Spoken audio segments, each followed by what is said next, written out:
It is a great honor to have been invited here today to present this eagerly awaited third volume of the Catalogue of Paintings in the collection of the Galleria dell'Accademia. Following on two volumes already published, Dal Duecento a Giovanni da Milano in 2003, and in 2010, Il Tardo Trecento, this book, Il Tardo Gotico, covers one of the more fascinating and at the same time confusing periods in the history of Florentine painting. Roughly speaking, the last decade of the 14th century and the first 3 decades of the 15th century.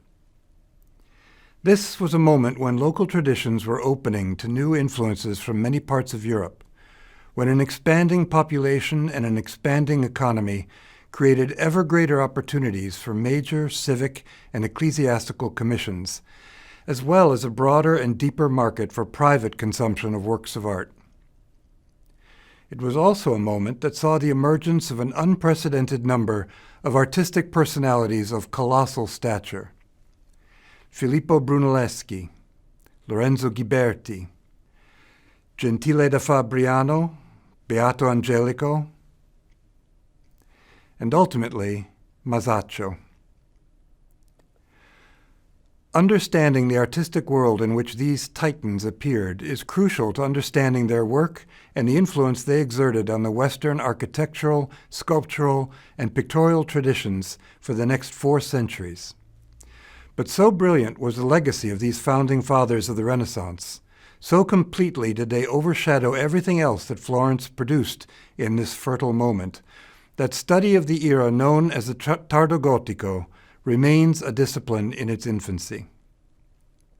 The function of a good catalogue, and this volume, so ably overseen by my friends Angelo Tartuferi and Daniela Parenti, aided by Alice Chiostrini, is certainly to be considered among their number, is not to resolve every problem posed by the material it covers. No catalogue is the final word on its subject. At best, it intends to be an accurate summary of a problem and offer conclusions based on the state of knowledge at the time it was written. The state of our knowledge today is very far from being complete or even adequate. It was only yesterday, so to speak, that some of the key players in Florentine art of the first decades of the Quattrocento had even come to be identified. Of the 16 painters discussed in this book, 4 were unknown by their historical names 60 years ago, when Luisa Marcucci published her fundamental study of early paintings in Florentine public collections in 1958 and 1965. 4 others are still listed here under conventional designations: Master of 1416, Master of 1419, Master of the Strauss Madonna, Master of the Sherman Predella, with proposals for their historic identities either doubted or followed by question marks. Fully half of the artists discussed here, in other words, are the equivalent of new discoveries. I believe that our students, or perhaps their students after them, will remove the doubt or uncertainty expressed by these question marks, and I have every reason to hope that they may come across the identities of the few painters who continue to elude our most assiduous researches, painters such as the Master of the Bracciolini Chapel or the Master of St. Ivo. Most catalogues, even those from the largest museums, are effectively anthologies bringing together independent studies of varying size or importance, linked to each other by little more than the common thread of describing works accidentally clustered under a single roof. This catalogue, instead, is a historical monograph. So large and so deep are the holdings of the Accademia that one entire volume of its catalogue could focus on the art of a single city from a span of time stretching little more than 4 decades. Within so narrow a focus, this catalogue functions as a comprehensive reference source. Entries in this book do not just address fundamental questions of attribution, dating, historiography, or provenance. The entries form a succession of artists' monographs, and collectively, a systematic history of the entire period. Lorenzo Monaco alone, to choose one example out of many, is the subject of no fewer than 12 entries concerned with every aspect of his career and every type of work of art with which he was involved. Bicci di Lorenzo has 6 entries under his name. Giovanni Toscani and Giovanni dal Ponte, 4 each. This is the most ambitious aspect of the Accademia cataloging project. Ironically, but inevitably, it is probably the aspect of the project that will look most different when a hypothetical next edition of this catalog appears, let us say 60 years from now. Allow me to share a few examples of how rapidly we can be asked to change our beliefs about history and works of art. One memorable result of the magnificent exhibition of Lorenzo Monaco, held here at the Accademia in long ago 2006, was Daniela Parenti's suggestion to reconsider supposedly documentary evidence concerning the San Procolo Annunciation altarpiece, redating it from 1409 to 1414. This shift of only 5 years, that might seem a minor footnote to scholarship, was actually a major advance in understanding the artist's stylistic development. It also made possible an identification of one of the missing predella panels from the altarpiece. Oddly, this proposal is not mentioned in the catalog, nor are any of the numerous earlier proposals, admittedly they have all proven to be incorrect, to identify the Annunciation's predella.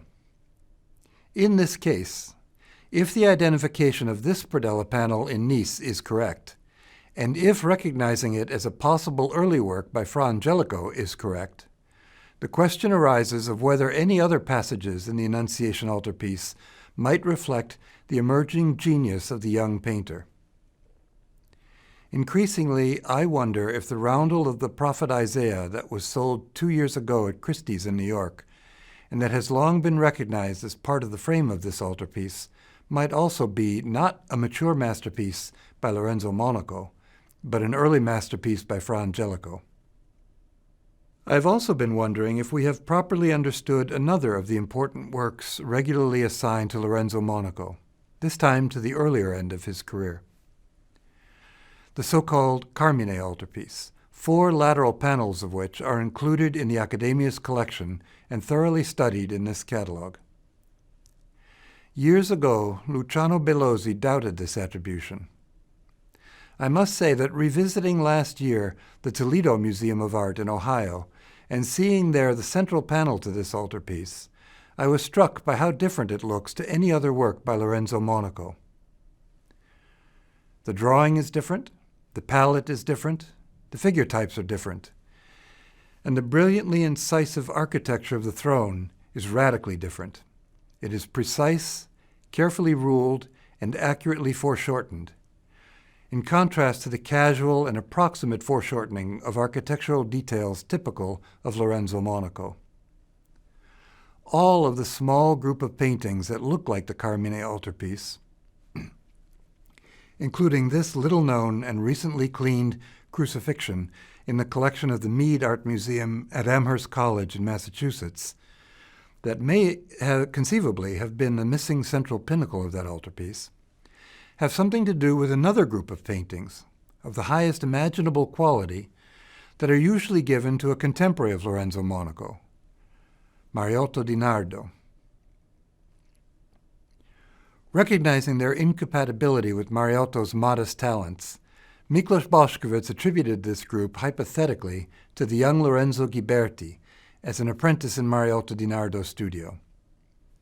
Personally, I believe Miklos was correct in this hypothesis, but whether or not the artist really was Ghiberti, he was so much more skilled and so much more thoughtful than Marielto that it is possible he was not trained in that studio, merely employed there around the year 1400.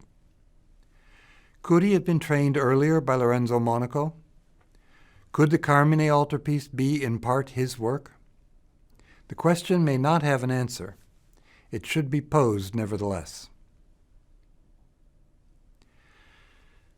This open-ended question is of consequence to more than one great work of art in the Accademia's collection. We should all be grateful to Director Holberg for her foresight in including in this 3rd volume of the catalog several new acquisitions, newly cleaned. Among them, the lovely Coronation of the Virgin by Marielto Dinardo, formerly at the Certosa di Galluzzo. But is this painting truly by Marielto Dinardo? Comparing it to two other versions of the same subject by Marielto, Angelo Tartuferi correctly concluded the painting now in the Accademia is the version of the highest quality, and therefore, he thought, the most mature. But maturity alone cannot account for the remarkable accomplishment of this painting, one that betrays a significantly different intelligence from Marielto's. In which of his works, there are half a dozen important examples at the Accademia, can one find a figure studied so convincingly from behind as this angel? In which does a cloud of engraved cherubim form a shell defining the space behind the principal figures as accurately as they do here? In what other painting do we find the Virgin not seated symbolically alongside Christ as an equal, but kneeling humbly before and in front of her Son, where Christ actually reaches forward in space to place the crown tenderly on his mother's head? Where else, in any painting by Marielto Dinardo, does light come from a single source and cast shadows in a single consistent direction? How many artists of this period conceived the effects of a knee or a curl of drapery projecting into a beam of light as they do here? I know of only one other work in which similar effects, combined with a superficial resemblance to Marielto Dinardo, can be found. The stained glass window of the Assumption of the Virgin of 1404-5 in the cathedral in Florence, claimed by Ghiberti in his autobiography to have been executed on his designs. If I were to search for a monumental work that could be added to the discrete group of predella panels identified by Miklos Bošković as paintings by Lorenzo Ghiberti, this is where I would begin my search. The measure of a great catalogue such as this third volume from the Accademia in Florence lies not in the number of answers to questions that it contains, but rather in the number of new questions that it raises. The best catalogues, like this one, become outdated quickly, as they facilitate deeper and richer study, valuable research that could only be made possible by the exceptional quality of information brought together here and made accessible for the first time ever.